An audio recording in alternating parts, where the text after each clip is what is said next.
અમદાવાદમાં ખ્યાતિ હોસ્પિટલનો જે આખો મામલો છે, બોગસ ઓપરેશન મામલે હવે ત્રણેય માસ્ટરમાઇન્ડની પૂછપરછ કરવામાં આવશે। કાર્તિક પટેલની પહેલા ધરપકડ હવે થઈ ગઈ છે અને હવે આખા મામલામાં, આખા કાંડમાં જે ત્રણ માસ્ટરમાઇન્ડ છે તેને સાથે રખાશે અને પૂછપરછ કરવામાં આવશે। કાર્તિક પટેલ ક્રાઇમ બ્રાન્ચની કસ્ટડીમાં છે। ચિરાગ રાજપૂત અને રાહુલ જૈનને ટ્રાન્સફર વોરંટથી લવાઈ શકે છે। બંનેને ટ્રાન્સફર વોરંટથી અમદાવાદ લવાઈ શકે છે।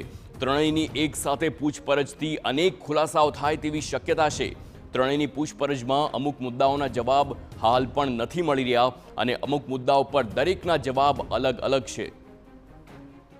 સંવાદદાતા હરીન માત્રાવાડિયા ફોનલાઈન પર છે। હરીન, હવે આ આખો કાંડ અને તેમાં ત્રણેય માસ્ટરમાઇન્ડ પોલીસના સકંજામાં છે, કઈ દિશામાં હવે પૂછપરછ હાથ ધરાશે?